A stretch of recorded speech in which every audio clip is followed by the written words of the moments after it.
Sa description morale. L'immense respect que ses compagnons avaient pour lui.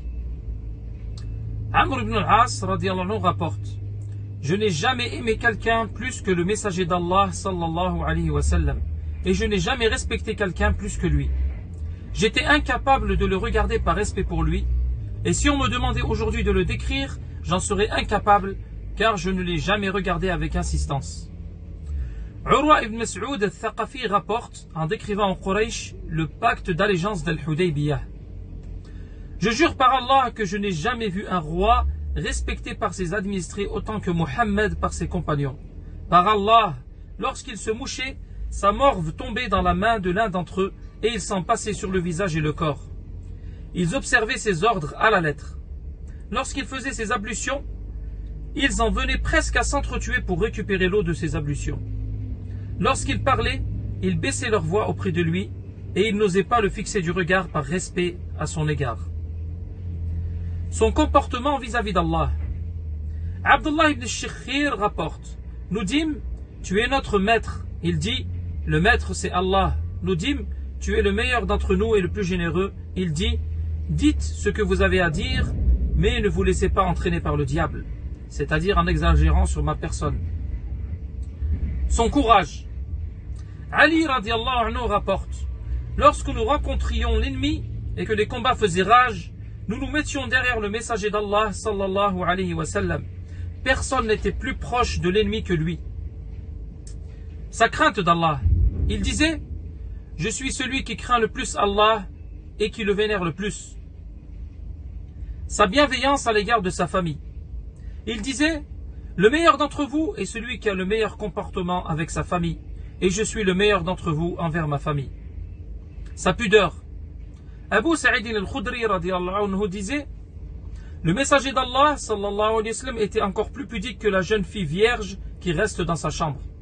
Lorsqu'il voyait quelque chose qui lui déplaisait, nous le remarquions sur son visage. Sa simplicité. Aïcha radiyallahu anha disait: lorsque le prophète sallallahu alayhi wa sallam avait le choix entre deux affaires, il choisissait toujours la plus facile, tant qu'elle ne contenait pas de péché, car il était le plus éloigné des péchés. Il ne se vengeait pas pour lui-même. Aïcha radiyallahu anha disait: je jure par Allah que le prophète ne se vengeait pas pour sa propre personne, à moins que les interdits d'Allah ne soient transgressés. Dans ce cas-là, il se vengeait pour Allah. Il ne critiquait pas la nourriture. Aïcha radiyallahu anha disait: le messager d'Allah sallallahu alayhi wa sallam n'a jamais critiqué un repas. S'il l'aimait, il en mangeait, sinon il le laissait.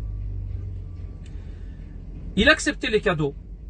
Aïcha radiyallahu anha disait: le messager d'Allah sallallahu alayhi wa sallam acceptait les cadeaux et récompensait leur expéditeur.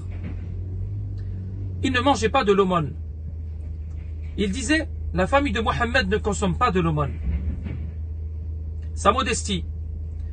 Uqba ibn Amir disait: un homme vint s'entretenir avec le prophète, il se mit à trembler de peur, et le prophète sallallahu alayhi wa sallam lui dit: n'aie pas peur, je ne suis pas un roi, je suis le fils d'une femme qui mange de la viande séchée. Il était au service de sa famille. Al-Aswa ibn Yazid interrogeait Aïcha radiyallahu anha: que faisait le prophète sallallahu alayhi wa sallam lorsqu'il était chez lui? Elle répondit: il était au service de sa famille. Lorsqu'arrivait l'heure de la prière, il sortait et se rendait à la mosquée. Son désintéressement des ignorants. Il disait: ne vous étonnez donc vous pas de voir comment Allah détourne de moi les insultes et les malédictions de Quraysh à mon égard. Ils insultent Mudhammam, c'est-à-dire le blâmé, alors que moi je m'appelle Mohammed. Sa véracité. Abdullah ibn Mas'ud radiyallahu anhu disait: le messager sallallahu alayhi wa sallam nous rapporta une information et c'est lui le véridique qui n'est pas démenti, dont les propos ne sont, c'est-à-dire dont les propos sont confirmés. Son comportement envers son domestique. Anas radiyallahu anhu disait: je fus au service du messager d'Allah pendant 10 ans. Par Allah, il ne m'a pas dit ouf, et il ne m'a jamais reproché une chose que je n'aurais pas dû faire, ni une autre que j'aurais dû faire. Il ne cherchait pas à se distinguer de ses compagnons et il était accueillant et accessible. Anas ibn Malik radiyallahu anhu rapporte: alors que nous étions assis dans la mosquée, un homme entra et fit asseoir son chameau. Il l'attacha puis dit: lequel d'entre vous est Mohammed? Le messager d'Allah sallallahu alayhi wa sallam était assis parmi eux. Nous dîmes: cet homme blanc accoudé là-bas. L'homme lui dit: ô fils de Abdul Muttalib. Le messager d'Allah sallallahu alayhi wa sallam lui dit: je t'écoute. L'homme dit: ô Mohammed, je vais te poser des questions insistantes, ne m'en veux pas. Le messager d'Allah sallallahu alayhi wa sallam lui dit: demande-moi ce que tu veux. L'homme dit: je te demande par ton Seigneur et les seigneurs de tes ancêtres, est-ce qu'Allah qui t'a envoyé à l'humanité? Est-ce Allah qui t'a envoyé à l'humanité? Le messager d'Allah sallallahu alayhi wa sallam a répondu: oui, par Allah. L'homme dit: je te demande par Allah, est-ce Allah qui t'a ordonné les 5 prières quotidiennes le jour et la nuit? Le messager d'Allah répondit: oui, par Allah. L'homme dit: je te demande par Allah, est-ce Allah qui t'a ordonné de jeûner 1 mois par an? Le messager d'Allah répondit: oui, par Allah. L'homme poursuivit: je te demande par Allah, est-ce Allah qui t'a ordonné de prélever cette aumône de nos riches afin de la reverser à nos pauvres? Le messager d'Allah dit: oui, par Allah. L'homme dit alors: je crois en ton message, je suis l'émissaire de mon peuple, je suis Dhimam ibn Tha'laba, le frère de la tribu de Sa'd ibn Bakr.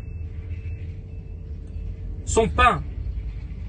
Aïcha radiyallahu anha disait: la famille de Mohammed sallallahu alayhi wa sallam ne s'est jamais rassasiée avec du pain d'orge 2 jours de suite, et ce jusqu'à sa mort.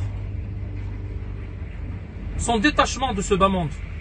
Il disait: il ne me plairait pas de posséder l'équivalent de la montagne d'Uhud en or et d'en avoir encore 1 dinar au bout de 3 jours, excepté ce que je garde pour une éventuelle dette. Quant au reste, je le dépenserai pour les croyants comme ceci, comme ceci, comme ceci et comme ceci, c'est-à-dire dans toutes les directions. Il n'insultait pas. Aïcha radhiyallahu anha disait: le prophète sallallahu alayhi wa sallam n'était ni vulgaire ni grossier. Il ne criait pas dans les marchés et ne rendait pas le mal par le mal. Au contraire, il pardonnait et tournait la page. Il n'a jamais serré la main d'une femme étrangère. Aïcha radhiyallahu anha disait: la main du messager d'Allah sallallahu alayhi wa sallam n'a jamais touché celle d'une femme étrangère. Son logement et son mode de vie.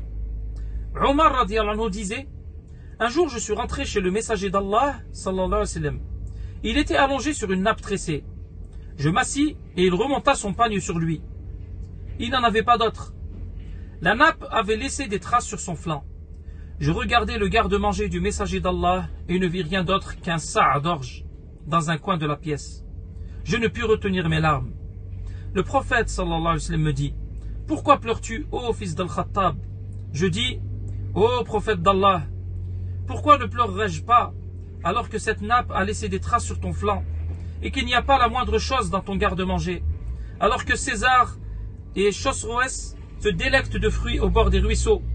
Toi, tu es le messager d'Allah et son élu, et voilà ton garde-manger? Il me dit: ô fils d'Al-Khattab, ne serais-tu pas satisfait que nous ayons l'au-delà et qu'ils aient ce bas monde? Bien sûr, répondis-je.